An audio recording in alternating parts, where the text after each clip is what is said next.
Hello guys, welcome to Eon Bangali. Good morning. আমি আবার সকালবেলায় ঘুম থেকে ওঠার থেকে ব্লগটা স্টার্ট করলাম। তো ফ্রেশ হয়ে গেছি, আধা রেডি হয়েছি, আধা রেডি এখনও হয়নি। এবার ব্রেকফাস্ট করবো, দেন কৌশানিটা সাইট সিন আছে সেগুলোর জন্য বেরোবো, সাথে তোমাদেরকে অবশ্যই নিয়ে। তো তার আগে সকালবেলায় আমাদের হিমালয় থেকে ভিউটা জাস্ট দেখে নাও, কি দারুণ। ঘুম থেকে উঠে জানলা দিয়ে জাস্ট এই ভিউটা যখন দেখলাম না, মনটা পুরো ভরে গেল। আর মানে কতটা যে ভালো লাগছে দেখো, তোমাদের সাথে একটু শেয়ার করে নিই। তো সামনে ব্যালকনিটাতে এলাম।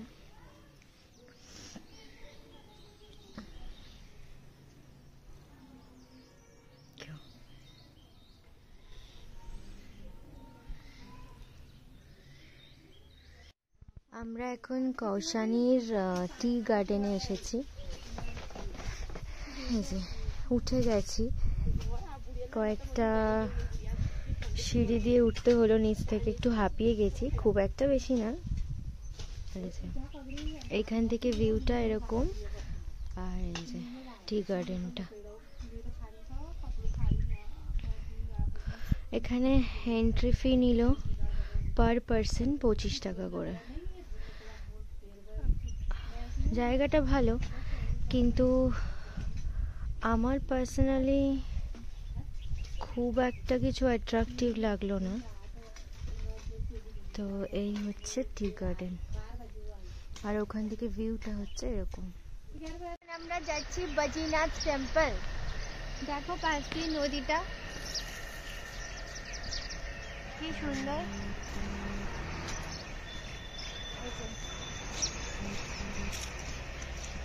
এখন কিছুটা হাঁটতে হবে, কতটা হাঁটতে হবে আমি বলছি। এখন আমরা চলে এসেছি বদ্রীনাথ টেম্পলে। এই যে টেম্পলটা, খুব একটা বেশি হাঁটতে হয়নি আমাদেরকে, গাড়ি থেকে নেমে জাস্ট 2 মিনিট ওয়াকিং ডিস্টেন্স। চলে এসেছি। এই যে বদ্রীনাথ টেম্পল, যেটা কিনা 2100 বছরের পুরনো মন্দির। দেখো ভিতরে ফটো তোলা যাবে না, ভিডিও করা যাবে না, তো সেজন্য ভিতরে আমি করতে পারলাম না। বাইরের থেকেই মন্দিরটা তোমাদেরকে দেখালাম।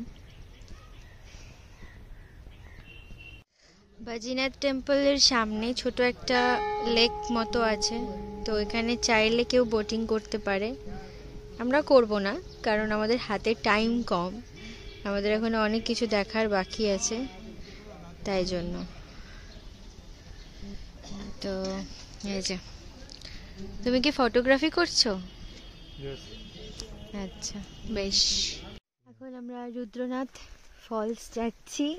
এটা আমাদের ট্রেক। এখান থেকে 1.5 থেকে 2 কিলোমিটার হাঁটতে হবে। স্টার্ট করেছি, জানি না কতটা যেতে পারবো। নিচে গাইড ছিল, চাইলে নিতে পারো কেউ, কিন্তু আমরা পুরোটা যদি যেতে না পারি, কিছুটা গিয়েও চলে আসতে পারি। ট্রাই করব যাওয়ার, তো সেজন্য আর গাইড নিলাম না, নিজেরাই চেষ্টা করছি। চলো দেখা যাক। চলো চলো।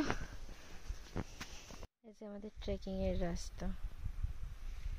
আমরা কিছুটা যাওয়ার পরে থেমে গেছি, ভাবছি যাবো কিনা, যেতে পারবো কিনা।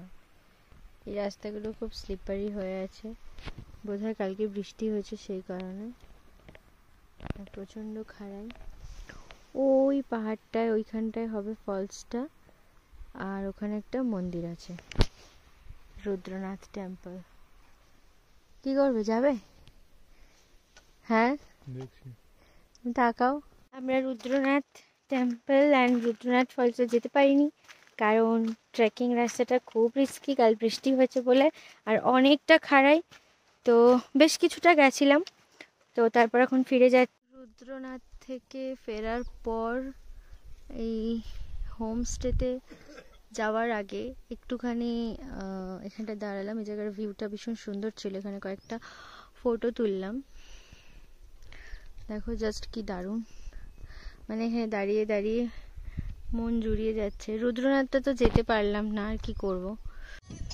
এই জায়গাটার ভিউটা দেখো, অসাধারণ। এই যে দাদা নেমে গেছে ফটোগ্রাফি করতে। এটা হচ্ছে রুদ্রনাথ ফলস থেকে কৌশানি যাওয়ার যে রাস্তাটা সেটা, মানে নৈনিতালের এই কৌশানি, নৈনিতাল এইসব জায়গার সিনিক বিউটি এত সুন্দর, মানে মুগ্ধ হয়ে যাওয়ার মতো, ভীষণ ভাল লাগছে এই জায়গাটা। আজকে দুপুরের লাঞ্চে আমরা নিয়েছি ভাত,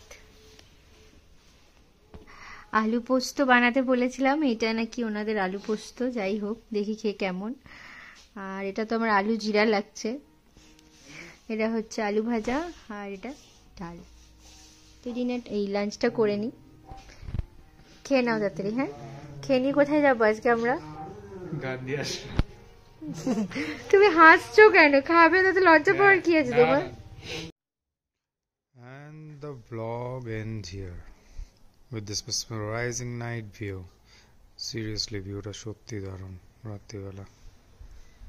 ব্লগটা এইভাবে এখানে এন্ড করছি। এখন ডিনার করে ঘুমিয়ে পড়বো, কালকে আবার অন্য জায়গা, অন্য journey. Till then, good bye.